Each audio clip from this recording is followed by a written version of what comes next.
I'm currently working on the video that you're currently watching right now, but I just want to come on here and say I'm going to be spoiling Arcane Season 2 very heavily, so if you don't want to be spoiled, skip this timestamp. But anyways, on to your regularly scheduled program. Hi, hello, how's everyone doing?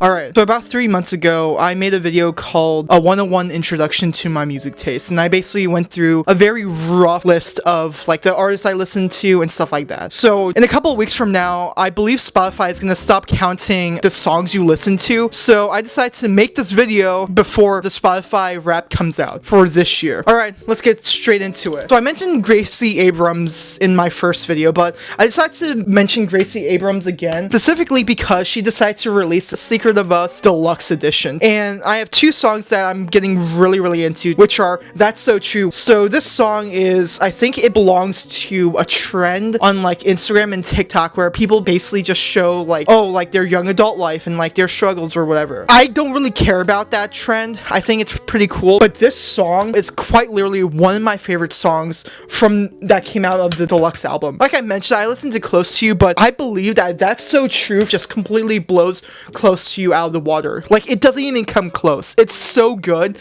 Like you have to just go listen to it. And another thing is on Spotify, she released the live version she did at, I believe, the Radio City Music Hall. I'll link all the songs I mentioned in this video and all the artists in the description below. Just go listen to the live version. It's so much better. The next song I wanted to listen to was I Love You, I'm Sorry. I think it's one of the greatest like breakup love songs like I've ever listened to. It's so good, even though it also belongs to a trend, but that doesn't even really matter. I think Gracie Abrams has a really good way, just like Zach Bryan does, creating music that sounds like you're yearning for someone. Another artist that I've been listening to currently is OK Pop. You know the YouTuber Anthro? In college, he created this K-pop band called OK Pop. And honestly, YouTuber music can go one way or the other. From the screen to the ring to the pen to the king. Where's my crown? That's my bling. I feel the rush. Currently, he released a song with his friend Paige from his college videos called Dear Me, and honestly, I was kind of iffy about listening to it because, like I said, K-pop is not my favorite music genre, but I decided to go ahead and listen to it. Oh my god. Ampo doesn't even land in those two categories because it's just really good music. Whatever you do, just drop everything and go listen to Dear Me. Going back to like the whole band in general, they released a song called Take My Hand a year or two ago, and it's generally one of my favorite K-pop songs like I've ever listened to. Like I have some favorites from like BTS and like old K-pop because that's what I grew up on. I grew up on old K-pop from like the early 2000s. So I highly recommend to go listen to OK Pop and Dear Me. It's really good. You will not be disappointed, I promise. Considering that you don't live under a rock, I'm pretty sure everyone knows about season 2 of Arcane coming out. And I gotta say, I have no words for it. Like Arcane will go down as one of the best TV shows of our entire lifetime. And the first one I'm going to talk about, since Act 2 just came out on Friday, is Paint the Town Blue by Ashniko. I didn't know who Ashniko was. I listened to one song from her. I believe it was called Slumber Party. I liked it. It wasn't my favorite, but I did like it. She collaborated with Arcane to release Paint the Town Blue. It came out in 4, and I gotta say, it's one of the most badass songs I've ever listened to. It's honestly, like, considering everything that goes on in episode 4, I gotta say, that's one of these songs right there. Arcane does a really good job, like, picking and choosing the artist who's gonna be on that soundtrack, because basically summarize what that entire season is gonna be. The next song I'm gonna mention is To Ashes and Blood by Woodkid. It was in Act 1, Season 2, Episodes 3, and I'm gonna spoil Arcane if you haven't seen it. So, Jinx and Vi finally get into their whole battle, but something so unique about the song is the chorus. Whenever I hear it, it genuinely gives me chills down my spine. It's so haunted. It matches directly to that fight scene with Jinx and Vi. The next song I want to talk about is Blood, Sweat, and Tears. No, it's not from BTS. I'm sorry about that. But it's actually from the actress Cheryl Lee Ralph. And if you ever watched Abbott Elementary, Cheryl Lee Ralph plays Barbara Howard on Abbott Elementary. So essentially, Barbara Howard is singing Blood, Sweat, and Tears for season 2 of Arcane. Whoa, we're sorry. Like, she has such a powerful voice. It's honestly the best song I've ever listened to. The next song I want to talk about is Heavy is the Crown by Linkin Park. And if you didn't know already, Linkin Park finally decided to pick a new lead singer. So they decided to go with a woman. And a lot of people were kind of iffy about her. But then, I gotta say, her voice was so unrecognizable. When I first listened to it, I was like genuinely shocked. I think Heavy as the Crown is for Caitlyn this season. They did such a great job with that song to basically characterize Caitlyn's arc this season. And the next song I'm gonna choose is obviously Enemy by Imagine Dragons. I get like the whole joke about like hating on Imagine Dragons, but I gotta say, specifically from the title sequence, it's such a perfected song. Whenever a TV show or movie brings on like major artists, like they will create a song for that show or for that movie, but that song will never appear actually in that movie. But the fact that Arcane went ahead and have that song by Imagine Dragons to be their title sequence was one of the best choices I've ever like saw when it comes to like a TV or movie choosing a major artist. Whenever I watch a TV show, I always watch title sequence through like its entirety. But after I watch it once, I never watch it again until a new season comes on. I've been watching all the title sequence all throughout this entire season, but I genuinely prefer season 2's title sequence compared to season 1. I'm gonna put it in the description below. Please,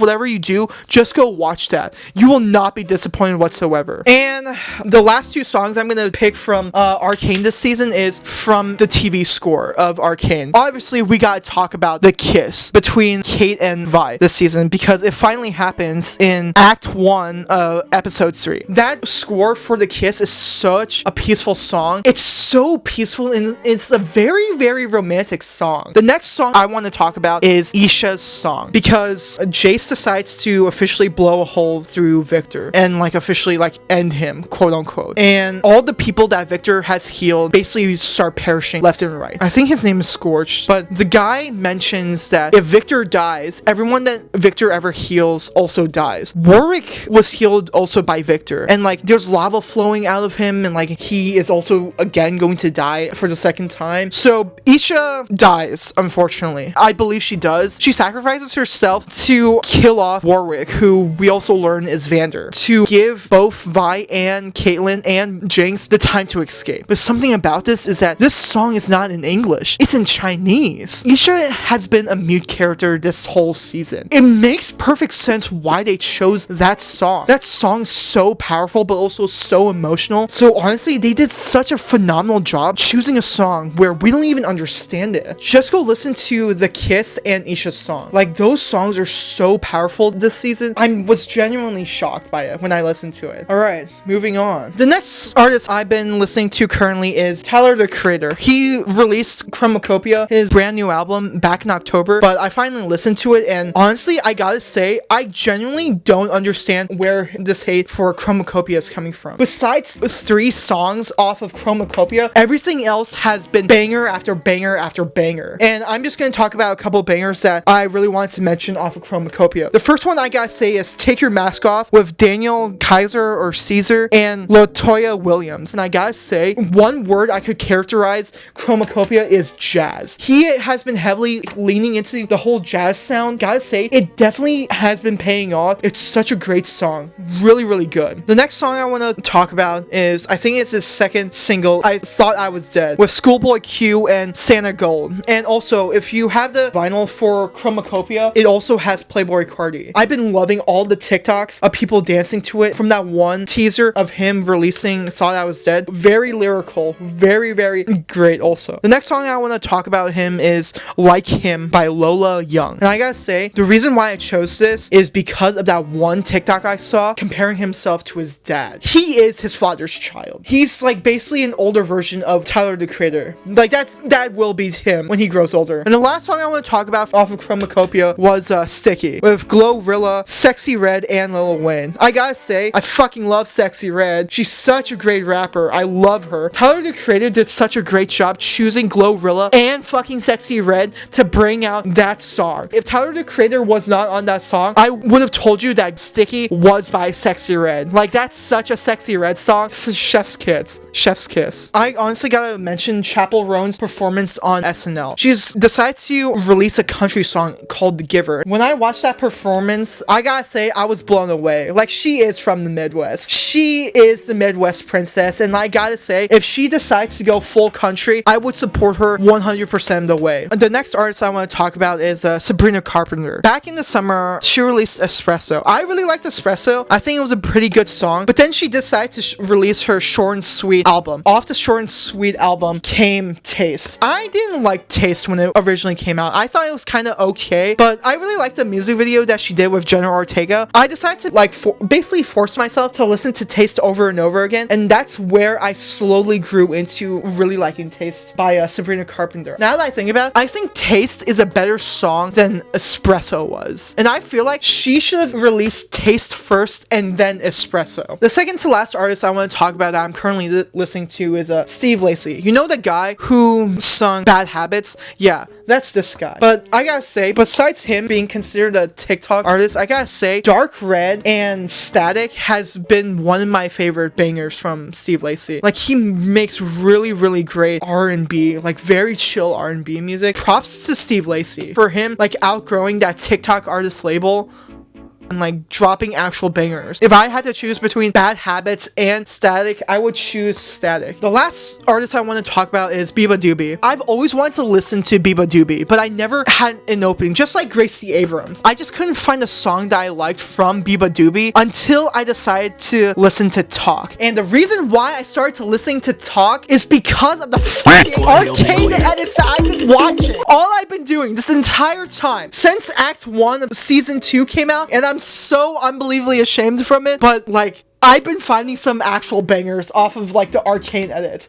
Going back to Talk, there was this edit of that fight scene of Jinx and Echo from season 1. They put it to Talk, and I really liked that song in that edit, so I decided to finally listen to it. And honestly, I gotta say, if this song was released in the early 2000s, I 100% believe that it would have shown up like in a romantic comedy, without a doubt. Alright, those have been my current favorites and my current listens, so let's finally pivot to my Spotify Wrapped and my predictions. For top 5 artists, I fully believe that Chappell Roan is going to be on my top 5 artists. Like, to be more specific, my top 3. The next person I'm gonna talk about is Noah Kahan, because when I was in college, like, that's all I listened to. Specifically, Stick Season, The View Between Villages, and Dial Drunk have been like in my rotation since the last time I could remember. Now, let's talk about Taylor Swift. I was being serious when I meant that the Tortured Poets Department is a very okay album. It's just not my favorite or the worst album I've ever heard from her. And I gotta say, I still want to have some kind of hope that Taylor Swift is going to be in my top 5 artists of this year. The next person I want to talk about is Wallows. I've been listening to Are We Bored Yet and Just Like a Movie from Wallows like a lot since like the time I graduated. So I gotta say, Wallows is going to be either 5 or 4. The next artist I want to talk about is Gracie Abrams, because ever since she released Story of Us album, I've been really enjoying Gracie Abrams, like a lot. I want to be hopeful that she is going to be making an appearance, at least in either 5 or 4 or in top 3. The next person I want to talk about is Zach Bryan, because when I was in college, I've been listening to him like a lot. So I want to also be hopeful that are going to be in my top 5 artists of this year. Moving on to top 5 songs of this year. From Chappell Roan, I'm 100% going to believe that it's either going to be Good Luck Babe or Hot to Go. But I'm leaning towards Good Luck Babe because it's so perfect in a way that I can't even explain it. But I've been listening to a lot of like Red Wine Supernova and Hot to Go and stuff like that. But as I kept listening to her, I finally transitioned from Hot to Go and Red Wine Supernova to Good Luck Babe and like Pink Pony Club and stuff like that. The next song I want to talk about is from Gracie Abrams, and it's definitely either going to be That's So True or Close to You. I'm going to be hopeful that both of those songs are going to be making an appearance this year, but if I had to choose one, it's definitely going to be That's So True, because Close to You introduced me to Gracie Abrams, but it was That's So True that made me like follow Gracie Abrams on Spotify. The next song I want to talk about is Dial Drunk, because out of The View Between Villages, Stick Season, and Dial Drunk from Noah Kahan, I feel like Dial Drunk is definitely going to be like in my top 5. But I would rank it as Dial Drunk, The View Between Villages, and Sixth Season. The next thing I want to talk about is, of course, something by Charlie XCX. Everybody, including myself, like, I was all enamored by Brat Summer. It's either going to be 360, 365, or Apple, or even Guess featuring Billie Eilish. If I have to rank those 4 songs, it's definitely going to be Apple first, then 360 coming in second, then I believe it's going to be Guess with Billie Eilish as third, then 365 for number 4. But I want to be hopeful and say that it's going to be Apple that's going to be making an appearance. Now, to go over Wallows, the only real 2 Wallows songs that I've been listening to are You Bored Yet and Just Like a Movie. The last 2 years I was in college, I've been listening to Just Like a Movie like a full-blown addiction. So I gotta say, Just Like a Movie is definitely going to be making an appearance on my top 5 songs. The next song that I've been trying to like speed it up for, the Biba Doobie song that I talked about earlier. I'm trying to replay it like over and over and over and over again, just so we can try and be my top 5 songs of this year. But if it doesn't show up in my top 5, then I'm just going to listen to it for my 2025 thing. Now, let's finally talk about the elephant in the room, Taylor Swift. These are the songs that I believe are going to be top 5. I Know Places, Fortnite, Florida, Who's Afraid of Little Old Me, Guilty as Sin, and I Can Do It With a Broken Heart. And here's my prediction of what song is going to be on for my top 5. It's definitely going to be either, and this is in order by the ways, Guilty as Sin, Fortnite, Who's Afraid of Little Old Me, I Can Do It With a Broken Heart, Florida, and then I Know Places. I do fully believe that I Know Places, Fortnite, Florida, Who's Afraid of Little Old Me, and I Can Do It With a Broken Heart is going to be in one of my top 100 songs of this year. I know that as a fact. At least 3 of them or 5 of them are going to be showing up, so I don't have to worry about that. But for my top 5 songs of this year, I fully believe that it's going to be Guilty as Sin. Now, something interesting that Spotify introduced last year was a sound town. Last year, I got Provost, Utah. I feel like it's going to be somewhere around Utah, Colorado, Nevada, Idaho, Wyoming, Arizona, New Mexico, and California. I'm going to say that this year for my sound town, it's definitely going to be Nevada or Wyoming. I feel like it's going to be Wyoming, considering the fact that I've been listening to a lot of Zach Bryan, and because of the whole Americana kind of vibe that Zach Bryan gives off. Now, to finally wrap up, my Spotify rap prediction of this year is